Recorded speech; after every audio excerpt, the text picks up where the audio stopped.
Okay, so thank you everyone for joining us today. My name is Sunny Mullen, and I am the Outreach Manager with Help Hope Live. And Hi, Sunny. Hi guys, I'm so happy to have you here. Honestly, we've been talking about this for months, and I think we finally nailed down the right conversation at the right time with the right three people. So thank you for joining us. We are here today to talk about owning and sharing your story with three of the best that have just about mastered that. So we really appreciate having Cruise Bogle, Cole Sydnor, and Charisma Jamison here to join us, all great supporters of Help Hope Live and of getting your story out into the world. So with no further ado, I will pass it off to them, and then we will break again towards the end for questions. So thank you so much, guys. And Cruz, I hand it over to you, my friend. All right. Well, yeah, thank you, Sunny, for inviting us to do this and having us on. I think it is, like you said, a few great topics, especially in the times that we're in. And Cole and Charisma have a lot of different aspects in their lives that can a lot of other people can take some positivity from, which is their whole goal, as you know, if you follow Cole and Charisma. So yeah, I'm happy to be here, and thanks for chatting with us, CNC. Yeah, man. Yes, it's always good to have a conversation with my boy Cruz. Come on. All right. So yeah, like I said, a lot of people, you guys have a lot of different aspects of both of your lives. Obviously, being an interabled couple, being an interracial couple, navigating with a disability, living in America, being a young Black woman. I mean, there's so many different things and topics that we could touch on, but the largest thing going on in your lives right now, I believe, is your YouTube channel that you've had for roughly 2 or so years, correct? Yes, a little over 2.5, I think. Yeah, I think it started in May 2018. Yeah. Wild. Yeah, so can you just kind of I know a little more, obviously about you guys than probably the majority of people who are watching or who will see this. But why did you guys start your YouTube channel? What was kind of the driving force behind that? Yes, so that is a question we get a lot. And initially it was my idea, mainly because I was getting a lot of questions from family and friends about our relationship. And then just in general, what do you guys do for fun? How do you do this, do that, different activities and whatnot. And I just figured the easiest way to show everyone at once would be to make videos. And I think it was at a time where, people posted Instagram videos, but it wasn't as common. So I just figured YouTube would be the best platform. Mm-hmm. So then I brought up the idea to Cole in the car one day. And he, at this point in his life, he always talks about how he was the yes man. Yeah. Wait. Can I just stop you right there? How far into your relationship did this come up, actually? That's a good question. Oh, man, let me get. It was pretty early. 4 or 5 months? Yeah, I think it was a little bit before half a year, because I remember we both had a pretty frank conversation when she asked about the YouTube channel. We were both like, look, if we start a YouTube channel and go down this route and put a bunch of videos out there and then break up, it's going to be really, really awkward. Yeah. And my mom too was like, oh, is this going to be the best idea? Yeah. Everybody kind of had that vibe. Mm-hmm. And I think that it was definitely a leap of faith for us, but we also knew that we were really into each other and neither of us wanted this to end. So that was 4 or 5 months, you think? Yeah. And it's interesting because I think that we spent so much time together at the beginning of our relationship, almost 3 times, 4 times a week we spent together. It was weird how common. Yes, we did everything. And so I just felt like we were together longer than 4 months. It felt like we were together for a few years. And so dating? Yeah, and so when people would bring it to our attention, oh, you guys have only been together for 4 months. I'm like, wait, what? I forgot, so yeah. It didn't feel like it was too soon. Right. Neither one of us. Yeah, and from my perspective, like she said, at that point I was kind of being a yes man. So when she brought up the idea, I wasn't super hot on it from the beginning, but I was like, you know what? I'm just gonna say yes to things. I'm gonna open myself up. I'm gonna, jump out of my comfort zone and just see where I land. Yeah. I said yes.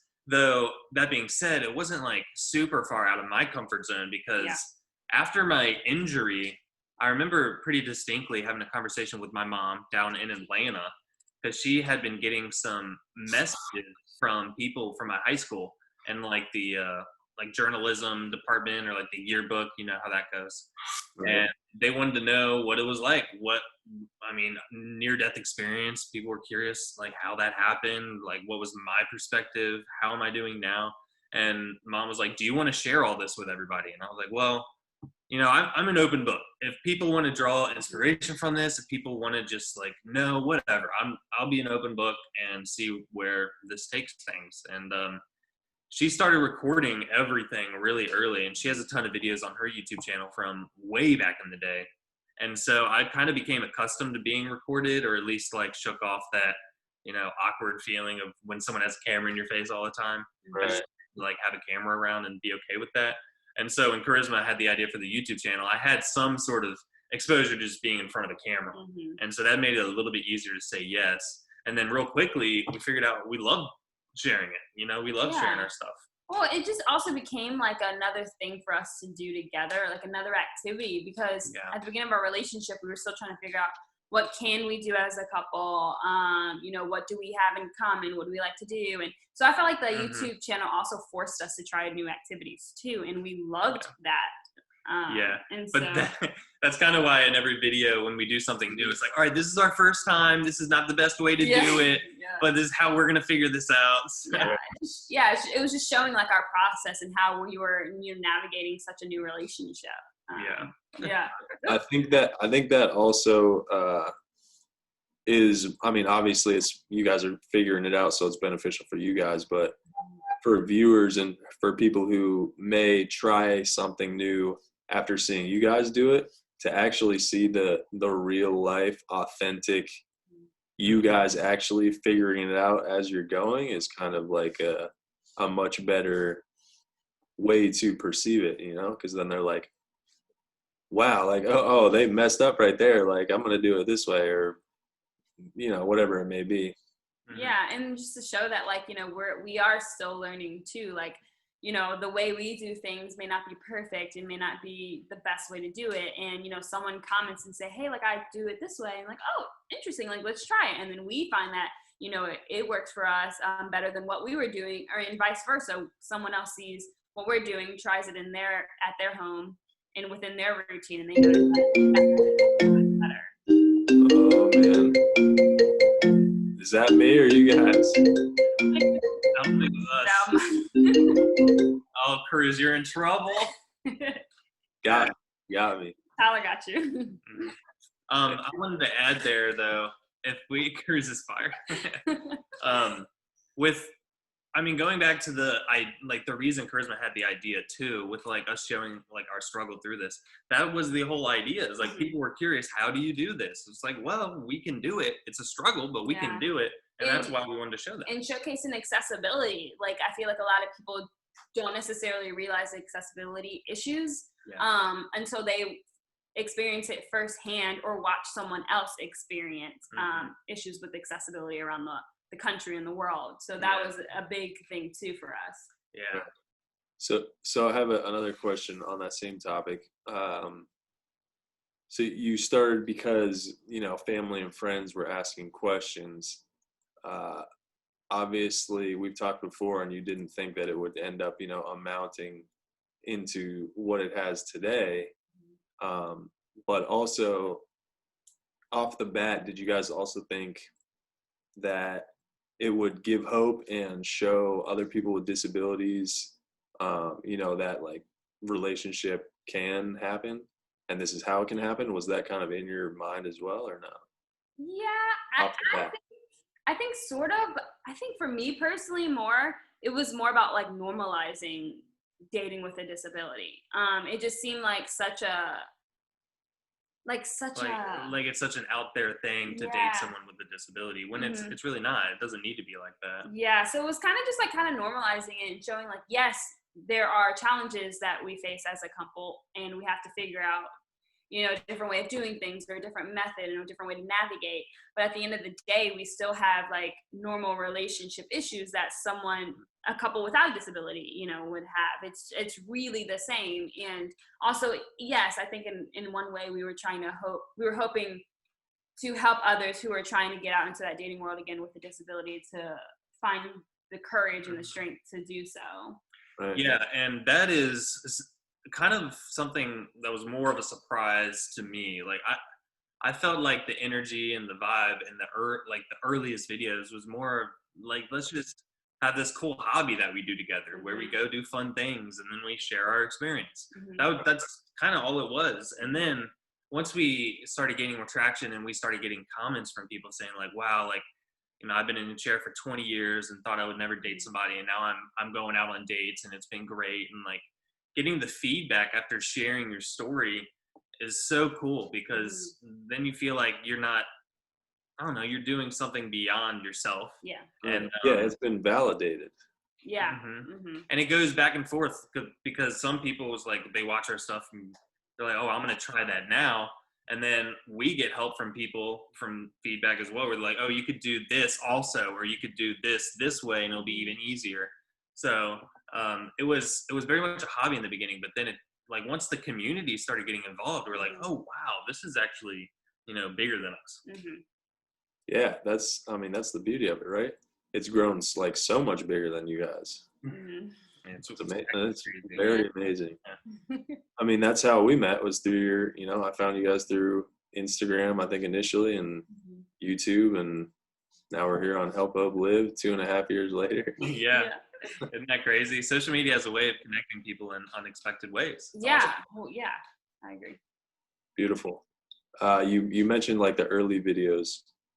What were some of like the first videos that you guys put out there?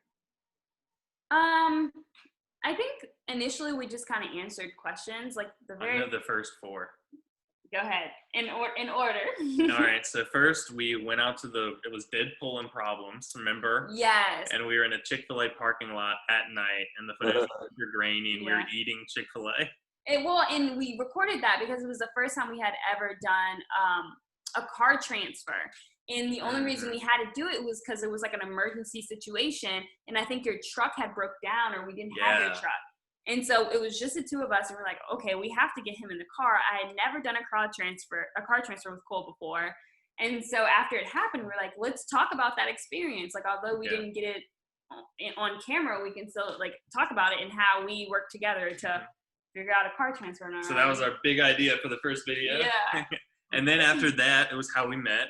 So we did that video, and then we did 2 Q&As. And I remember I can't even watch those Q&As back, because how I edited them was so bad. It was so bad. I cut out like every little or ah or pause, so our faces were like this throughout the whole video. And oh, this is not. Oh, what were you doing? That's one thing about like starting to share your story, or starting like a YouTube channel or anything. Like at the beginning, it's going to be like there's a learning curve. There's a huge learning curve, and you have to like figure out ways to improve, and you're going to improve naturally. You're going to see how someone else does, and you're like, oh wait, let me try to do that on my page or on my YouTube channel. So it is definitely hard at going back and looking at older videos that you produce or Instagram posts, because it's not as good as it is now, but it's also good to see like you've come so far and you've learned so much. Yeah, the evolution of it is beautiful as well. But again, experience that, Cruz, with telling your story. I mean, I'm sure like you've had some evolution as well. Yeah, I mean, pretty much identical to what you just said. Going back and looking at old videos or old edits or old captions or whatever, I'm like, oh my god, I can't believe I said that, or I edited it like that. You got to be kidding me. People must have been like, oh, this is terrible. But I think that comes back to being a creator. We briefly talked about it before. I think we let everybody in today, was like being an artist. I look back at, could be a day after, it could be a month after I create something, and you're like, oh, I got to add this, or oh, that's not right. I can't believe I did that. I got to change this. And it's just, I think it's an ever evolving, like being a creator, you never stop creating. Like your creations are never quite finished in your own mind. Yes, I absolutely agree. And to piggyback on that point, I think people may not realize how much of a creator or artist they are until they try their hand at something. Yeah. Like, for example, I'm not a good painter. I already know that. But once I got into editing and started learning about editing and watching YouTube tutorials, like, that was something I actually felt like I picked up kind of intuitively. And all of a sudden there was like this newfound, passion or newfound skill that I didn't even realize I had, or, I don't know, it just surprised me. And so I think that must be the case for a lot of people. They don't realize how creative they are. Oh, I think that's the biggest hurdle when starting to share your story, through whatever social media outlet. A lot of people just are so afraid that they're not going to be good at it. And that is the biggest hurdle to overcome. It's like, you know what, maybe you're not going to be the best when you start. No one is the best when you start. Dude, we should make this a YouTube video. No one's the best, when you start, but over time you're going to learn. Over time you're going to build that confidence, and it's just believing in yourself, and then also having a community of people who believe in you too. And everyone has someone, it may not be 100,000 people. It may be only 5 people, but those 5 people will support you, and you have to rely on those people to help you get over those hard times at the beginning wherein, you're not growing like you want, or you're not, reaching people like you want, because in time it'll come. It just takes a lot of patience. And at the end of the day, if you can make 5 people's lives better, put a smile on their face, mission accomplished. Yeah. Like, that's what you're supposed to do, you know? And that was our goal. We did not think we were gonna grow that big until we did that walking video. And then I was like, okay, this is interesting. Like, there aren't many channels out there like ours, and so this could potentially like get bigger. But we were totally okay with just our friends and family seeing it and like bringing awareness, within our close circles, because that's still something, and they can share, what they've learned with their friends, and so on and so forth. That's where the awareness begins. Yeah. So I don't know. I feel like a lot of it's just appreciating where you are at that moment, and like never taking that for granted as well. Yeah. I think one thing, obviously social media is an amazing thing, but most people know that it can also be a harmful and detrimental thing when it comes to hate, and whether that's, comments on your guys' YouTube videos or what.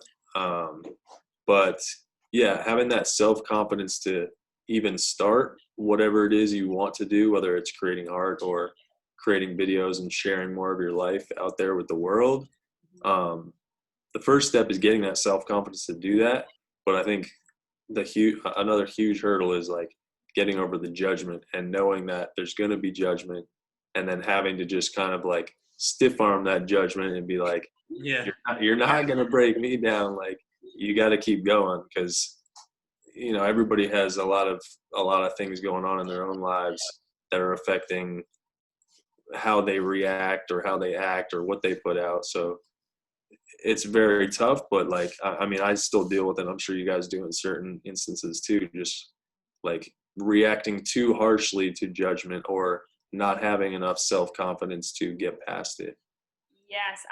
I think that is another hard thing for people is, putting their stories out there and sharing it with the world, is getting that criticism and that judgment from other people, as if like, especially like within the disabled world, there may be a lot of judgment already from people, that so it's like, how do you accept the judgment from other people that you don't know, and how do you like look past it and keep doing what you're doing? And for us initially, we felt a lot of judgment, for our relationship being interracial, but then also interabled, and it is tough. Like, I'm not going to sugarcoat it and say like, oh, it's easy to ignore the haters or the trolls or whatever. I still have my days 2.5 years later doing this, when it still gets me down. Speaking of creative, people can be really creative with their negative comments. And, sometimes even after 2.5 years, someone says something in a new way or attacks a new little aspect of you, and maybe that hits a chink in your armor, and you're just like, oh my gosh, this person, blah, blah, blah, and it sets you off. But we had a great conversation with another couple, or a woman, and she was telling us about her experience online, because she has a social media following as well. And she made the point to us that if you are letting the negative comments affect you just as much as you're letting the positive comments affect you, or sorry, no, if you're letting the negative comments affect you more than you're letting positive comments affect you, then something's wrong there. Because if you're getting that down from those negative comments, you should be getting that happy from those other positive comments. And I've sort of latched onto that because I think our brains are hardwired to seek out that negative and then just like dwell on it. So I've tried to make a conscious choice or be really intentional with searching out those really positive comments, the positive comments that stick out and like are really memorable. And then whenever I'm down or whatever, I think about those instead of those really negative comments. Like, for example, there's one, it was from a mother who was talking about like her daughter who was in a wheelchair, who had nobody that she could really look up to because everybody's able-bodied and perfect or whatever, represented in media. And then like, we're just a personable, relatable couple, and I'm in a wheelchair too. And, you know, she feels like she has someone to watch. And, you know, that makes me feel really, really good.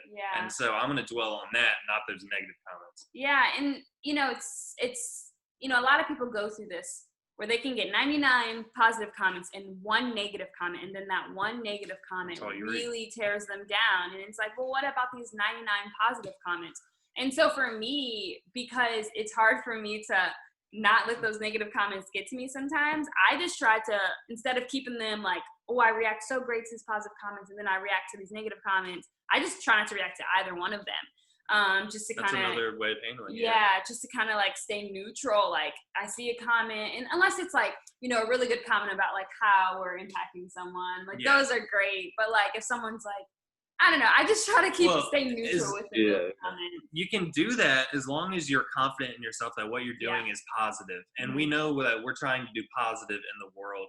So that's okay. Like, let people comment whatever they want to. We're going to continue trying to do positive stuff. At the end of the day, like, there are always going to be people who will judge you, who will, you know, not like who you are as a person, or who will make assumptions as to who you are, because, you know, no matter how much you put out there, no one truly knows you more than you know yourself in like your closest circle. And so people are going to continue to make assumptions. And it does take a lot to look past it, but over time it does get easier. And it's hard at the beginning. I'm just gonna be honest. It's hard dealing with those comments, but you have to build the callous. It just goes back to that kind of self-confidence that I mentioned, was if you're already feeling like you're not good enough, or your work is not good enough, or I probably shouldn't be doing this, and I think that's why you focus more on that one negative comment, because they're like, I knew I was right. Like, somebody else believes the same thing. I knew I was right. I'm not good enough to do this. And it is very hard to get past that, but you really have to focus on those 99 good ones and be like, man, like, people are really enjoying this content. This is really helping people, or this is, you know, this is helping me as well as other people. And then that'll kind of lead you on the path to accepting it a little better. And before we swap subject real quick, we listened to a podcast about social media and like how to handle trolls and stuff like that. And there was a line in there, I think it's from like some professor, I don't know who it's from, but it really stuck out to us. It's that hurt people hurt people. So the people that are out there posting all these really hateful, negative comments, those are hurt and broken people already. Right. So you have to take whatever they say with a grain of salt, because when they're that hurt, they're not really looking out for people's best interests. They're just, you know, some people want to drag others down with it. And that's right. It's more about them than the comment they're making to you. Right. That's I've heard that before as well. I like that. Well, I don't like it because it's not it's not a good it's a good look. But easy quote to remember. When it comes to, I mean, obviously you guys are posting, you know, 1 or 2 vlogs a week. When it comes to sharing everything in your life, do you have to, I mean, obviously, you know, you guys have done a few, you know, shower videos and whatnot. You're not showing like, you know, fully inappropriate stuff, but what do you feel is uncomfortable for you guys to share? Like, where do you guys draw the line and you're like, all right, we're not going to share this. This needs to be kind of a more us thing and keep this in our personal life. Yeah.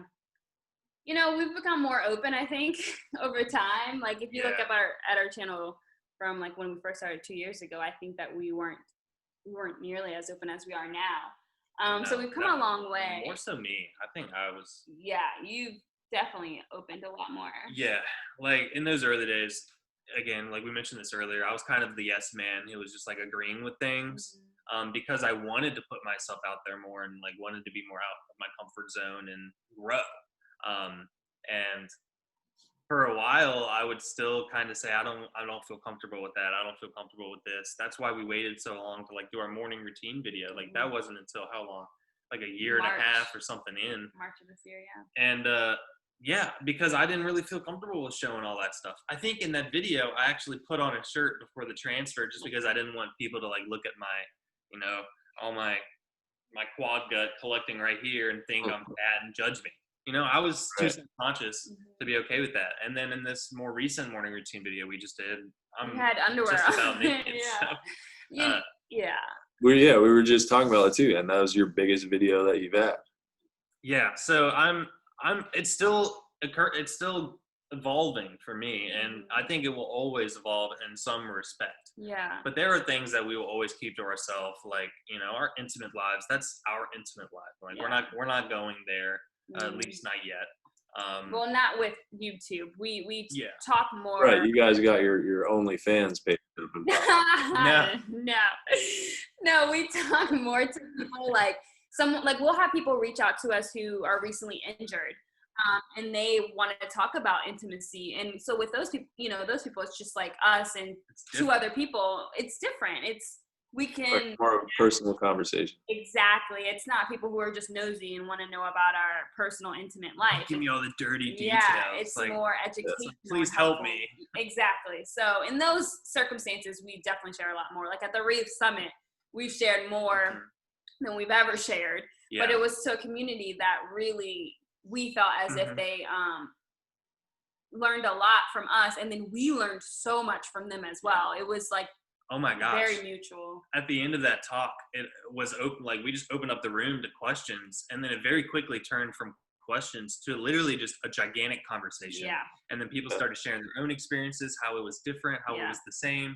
And we were just like, this is so cool. Yeah. You know, just by starting the dialogue, all of a sudden there's a room full of 50, 60 people that are benefiting. Yeah. And sorry, go ahead. No, you got it. Gonna go. No, you go. No, you go. No, just speaking about the comfort level. I think your comfort level depends on who you're talking to and who you're with. If you're with people who are in the same situation as you, you're going to probably be more comfortable to share more with that group of people. But if you're sharing with a bunch of people online that you don't know, your comfort level is going to change, and that's okay. You don't have to show everything. You don't have to share everything. Share what you're comfortable with. Stay in your comfort zone. And if you want to be pushed outside of your comfort zone, that's understandable, but don't feel like you have to go out of your comfort zone for other people. But and we literally learned that at the Reeves Summit because we went there with, like, they asked us to talk about intimacy, and we weren't going to go into that much detail. We talked to them about that. We were like, hey, look, we're not sure we're really ready to go into that much detail. Can we change it to like more? Because I think it was like titled sex and relationships. And we're like, here, can we retitle this to like intimacy or something? But we talked to people at like the meet and greet event, and some people came up to us and literally said like they drove in from however far just to see us talk about intimacy. Yeah. And we were like, oh, wow. So like people really care, and they want to know about it for themselves and their own growth and their own experience. And OTs are occupational therapists and physical therapists that were trying to figure out the best way to approach their clients and their patients when it comes to intimacy, because no one talks about that in the rehab world. And so it's like taboo for some reason. Yeah. Yeah. So to go off that comfort level, it really depends on who you're around and who you're with. Yeah. With what you share. Yeah. With what you share. Yeah, I think I remember talking to you guys briefly after that talk you were just explaining, and you said like the questions started coming in, and you were just like, oh, all right, let's just go. And like Charisma, I think it was you, Charisma, you just kind of like opened up and just like got after it. And people were like, whoa. Yeah. I was shocked, but Mm-hmm. you get it. It really just depends on who you're with. Yeah. I'm not really an awkward person though, so I try not to just be awkward. Mm-hmm. That helps, I guess. Yeah, but like you're saying, it depends on who you are and how much you want to share. But I think initially, if you are looking for growth, you do have to get out of that comfort zone. And I think once you do and you share a certain amount of your story or your struggle or whatever it may be, it's almost like once you get that first connection with somebody who's like, oh my God, I'm going through the same thing, or like, that helped me, that's the push you need to be like, wow, all right, like I'm glad I did that. I can open up more about other stuff. Like there actually are other people out there who are struggling with the same exact thing, who can either help me with my issues or I may be able to help them. And that's, obviously why we do it, right? Trying to help people. Yeah. I'm curious, Cruz, did you at any point like feel like you wanted to stop sharing your story because of like some feedback, or you weren't getting enough feedback, or any of that? Wanting to stop? No. My following is not as large as yours, so I haven't gotten as much hate as you guys have, or, deterring comments. So I never had anything, serious enough to make me want to stop. But kind of just like I mentioned, I've had enough encounters or enough personal direct messages or comments to make it's like opened my eyes, like, wow, this is helping somebody. Like whether it was, for a while I was posting just every morning I'd post a little inspirational quote or like a pat on the back, like you can do this type of message on my Instagram. And almost every day I'd get at least one message that was like, yo, I love these messages. Like, please keep posting. Like it really helped me out. And just when you take a second, you pause and you actually acknowledge that this small thing or piece of knowledge or piece of content that you put out has actually changed the course of somebody's day or maybe even their whole life. It's like, all right, like I'm doing this for a reason. This is working. And it's also like therapeutic for you, just realizing that you're helping so many others by sharing your story. I feel like it's just like good therapy and like good feedback for you. Like for us, like making these videos is therapeutic for us. Like it's when we have like a rough day and we're just like, not having the best day, we turn on the camera and we start filming something and instantly it boosts our mood and it makes us happier. And it's just like, oh yes, we're doing something that we love so much right now, no matter like, even though like something else is happening that's, frustrating, we're doing something else that we love and it's just making a difference for us. Yeah. I felt that way. Like when we got, threatened in the parking lot, like we were all riled up after that happened. I cried for like, I couldn't stop crying. It was bad. But when we did the video about it, it felt really good. Like talking through the experience, getting it off our chest, getting off our shoulders. And then also when people watch it and respond, not only does it make them more aware of like not parking in a hashtag spot or a hash mark. I say hashtag. Or make them more aware of the fact that there are people out there who abuse it regularly, and now they might look out for that more. That makes us feel better, and it's kind of like a journal. At the end of the day, you get it all down on your paper, and it's off your mind. You feel a little bit easier. It's kind of the same with telling a story. Yeah. Yeah, it's a different outlook or outlet. Then obviously you guys have a good relationship where you can go home at the end of the day and talk to each other. What it gives you that kind of like next level of actually getting it out there in the open even more. Yeah. Being able to connect with more people as well. Hashtag don't park in the hash marks. Yes, there it is. That is a great way, I think, to end the meat of our conversation, which I could let you guys go for hours, but I know we can't do that today. We are going to start our Q&A, and I just want to let everyone know that we do have some amazing questions, and if we don't get to all of them today, which I'm sure we probably won't be able to, we will send them to Cruz and Cole and Charisma, and we will get the answers out to you guys. So I promise we'll get your questions answered. So first and foremost, really kind of going off of what you guys were just talking about hate and backlash and any of that, one of our viewers, Rebecca, had asked if you've ever experienced your posts being reposted for negative reasons. What measures might you recommend that people with disabilities take to protect themselves or monitor their social media and photos against this misuse? Maybe, I know, even our transplant clients or our injury illness clients, maybe they're posting pictures of their scars or their injuries. And there could be some fetish sites out there, or, just people that aren't really doing the right things and reposting for bad reasons. Yeah, I'll let Cole and Cruzman take that one. Yeah, no, that actually is a tricky one. We are unaware of that ever happening to us. I'm not sure. But that is a tricky situation. Yeah, no, that hasn't happened to us, fortunately. I can see where that might come into play. Yeah. We have had people create their own videos just sort of like talking about us and bashing us. And I think there's like some forum out there where it's like there's literally this whole thread dedicated to like, tearing us down. And so they haven't really taken our content, but it's just more of talking about it that we've experienced. Yeah, in terms of protecting, I'm not really sure how to do that within the social media world, just because once you put things out there, I mean, it's kind of like free play for like people to take it and steal it.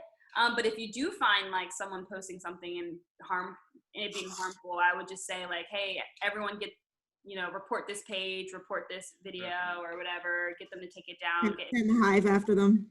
Yeah. Well, we do know that on YouTube, there is, like when you're uploading a new video, you can select a box that says Content ID. And when you do that, YouTube processes your video and figures out what it looks like and what it sounds like. And they put that into the computer. And if someone else uses the same visual or the same audio, it'll trigger that system and flag it. And that's never happened to us, so we don't know what happens after like someone steals something.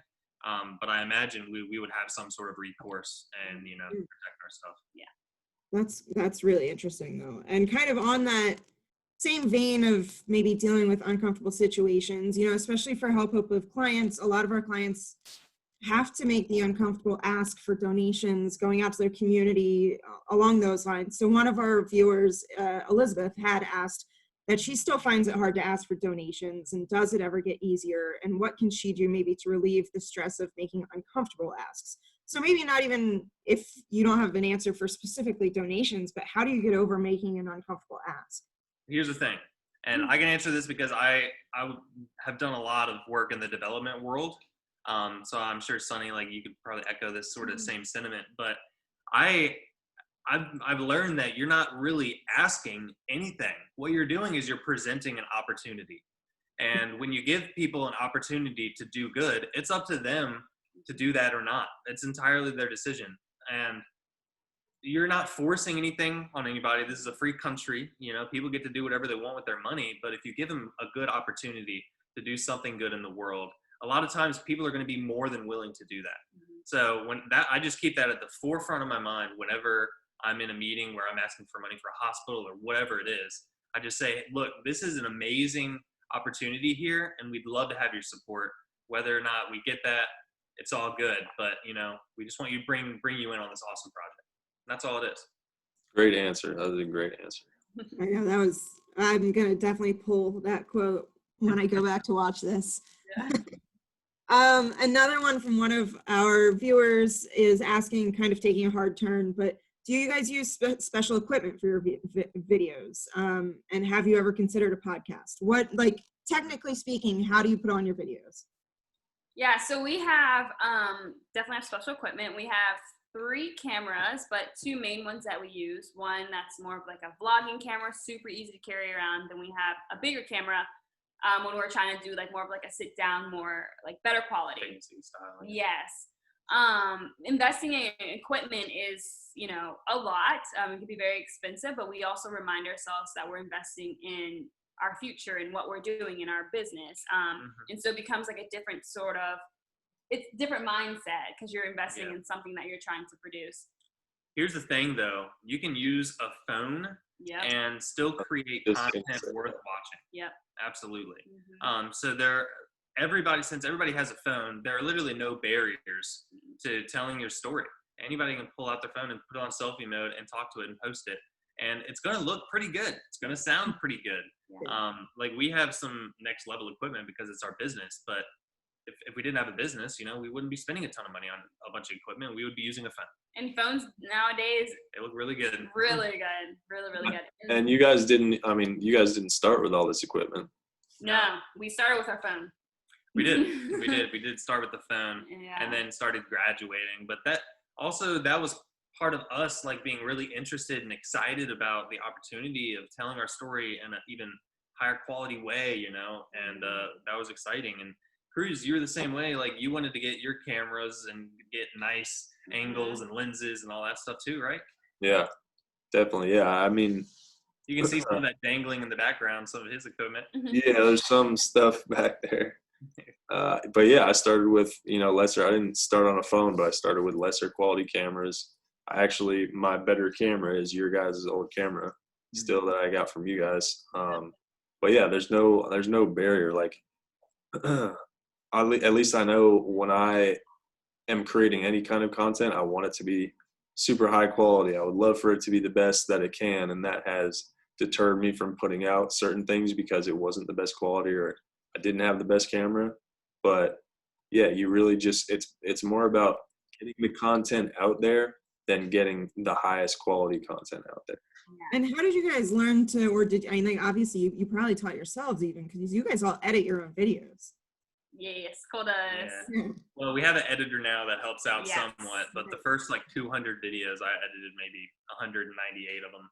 And it was largely YouTube tutorials. In the early days, I would literally spend as much time editing as I did on YouTube watching how to edit. And every video I made it a point to learn one new thing. And whether that was really specific or something that people wouldn't even see, but it just made the video a little bit better. Every video I learned a little bit more. And so that next video, I already had that in the bank, and that was a skill set that I could pull at any moment and incorporate in a new video. And after about a year, I felt like I really wasn't watching that much YouTube tutorials. I was spending most of my time in the editing software, and then I found myself starting to do tricks that I didn't even know were possible because I have some sort of experience and expertise. And I think that's one way to keep it, interesting, because I feel like it can kind of get to a point where you just feel like you're doing the same thing over and over. Yeah.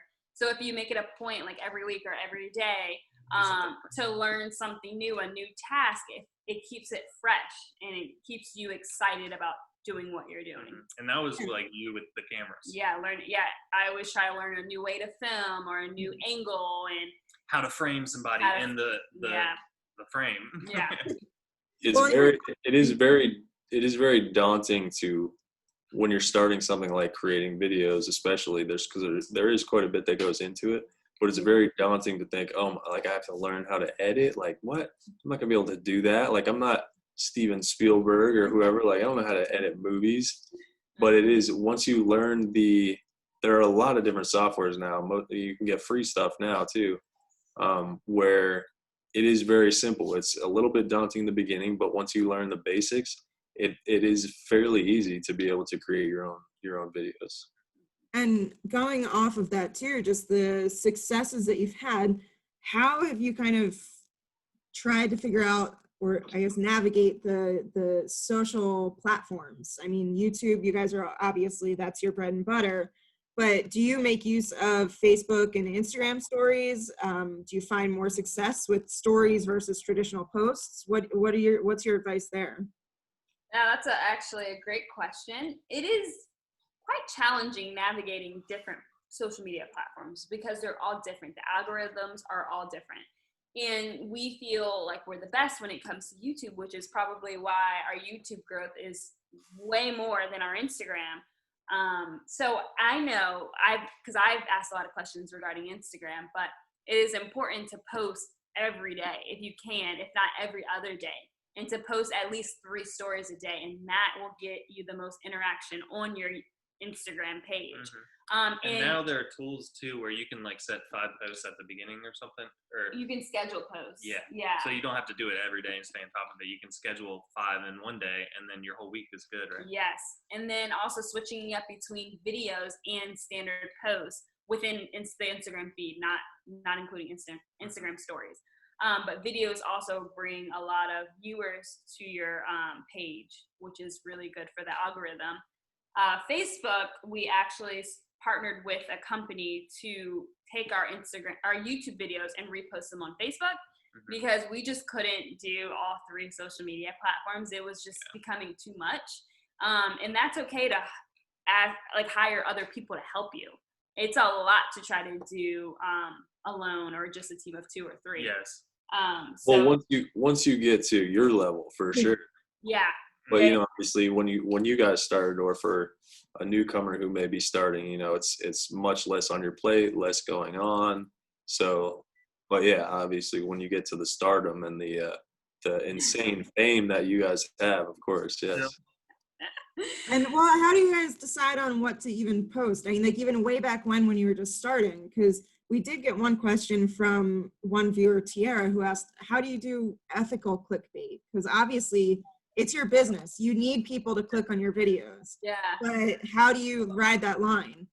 Oh, I don't think that line is, I think it's pretty far apart. Like, you can clearly be clickbaity or like introduce some, double entendre that kind of stuff. We don't like to do that. Yeah. But I mean, they're like with the video where Charisma tried the wheelchair, we put fiance tries my wheelchair. Now there's a hole in the wall. Like, that's just interesting. Everyone should go watch that, by the way. It was a lot of fun to film, I can tell you that. But I mean, someone sees that and it's like, oh my gosh, Charisma put a hole in the wall. Well, like, how big's the hole? When does it happen? And then they want to just see whatever went down. Yeah. And so that's being clickbaity without like really baiting. Like, we're telling what we're doing. Yeah, we try. Marketing, right? Yes, good marketing. We try to get people to click on our videos without being untrue. Like, about Cole's hole, we posted why we don't touch Cole's hole. This is Cole's hole, and we're pointing to Cole's hole in the video. And we don't touch it. And we don't touch Cole's hole. And so it's not like we're not lying about the video, but it is an intriguing title that's like, wait, what hole? Where's this hole? Yeah, so it's like, and so there's a way that you can do it and still stay very ethical. When it comes to content, it is people's attention spans are very short. Yes. I mean, whether it's the thumbnail of a video, the caption of the video, the title of the video, or if, it's an Instagram story or whatever, you really have to grab them in those first like 5 to 10 seconds. Otherwise, you will lose them and they're not going to watch your video. Yeah. So, yeah, you do kind of have to balance on that clickbaity line. And I think you guys do a pretty great job of that. Yeah, and we like to give people a little taste of what the video is going to be at the very beginning, where they're thinking about, all right, is this video worth watching? So we throw all the highlights, real quick right at the start to intrigue them, do our intro, and then it's the more like slow actual meat of the video. You guys could use like a headshot of mine if you want to put that at the beginning of your videos to like really get people interested. We like to continue people watching our videos. Oh my gosh! I was gonna say that's a great idea, Cruise. I mean, send all your headshots to us. We're gonna have no audience next week. Well, in the respecting time and everything, I think we will start wrapping up here. But I really just wanted to wrap up with one last point, if you guys could make on your whole kind of brand message, which is staying positive. Where did that come from? Why did you decide to tie that through from beginning to end? And I mean, obviously we need to end the video with the stay positive message. We can do that. I think I started it. Yeah, I really think you did. I did, because I would, like in the beginning, we would try to answer as many comments as possible. Now it can be really challenging because there are so many comments. But I was going through comments, just responding to people, and I would put stay positive at the end. Just like, hey, stay positive. And the comment is like maybe it gives them a smile, or they think about it and they're more positive that day. And then we were just like, you know what, let's just make that our thing. Let's be positive, because we're both very positive people, and we want people to understand that a positive, happy life is within everyone's reach, and it doesn't matter what your circumstances are. You can make a conscious decision to try to be more positive. Yeah, and that is also to say, like, it doesn't mean 24/7 you're happy and positive, and there aren't struggles in your life. That isn't. We're not trying to push like toxic positivity at all. We're just trying to say like, you can take a moment and just look at things a little differently. And if you have a day where you need to cry, you need to be sad, that is okay. There's nothing wrong with that. But there is a way to think differently if you want to do that. Yep. So I guess I just really appreciate the three of you joining us today. This was so lovely, such a nice break in 2020, let us say. And, I thank you for your time. And to everyone who I know we have some questions that are outstanding, we will get your questions answered. There will be a recording of this sent out in the next day or two. And, just contact Help Hope Live if you need any help to start telling your story. We're here to help you do that. And in the meantime, keep an eye out for our next Hope Talk, which will hopefully be in the next probably 2 months or so. We've got some ideas brewing, and we really appreciate everyone joining us today. So I guess, should we do one big stay positive at the end here, guys? How do you normally end your videos? She does it. Ready? I say thanks for watching, everyone. Don't forget to like, comment, subscribe, and stay positive. Stay positive, guys. Thank you so much. Love you all. Thank you, Sonny. Bye, everyone. See you, Cruz. Adios.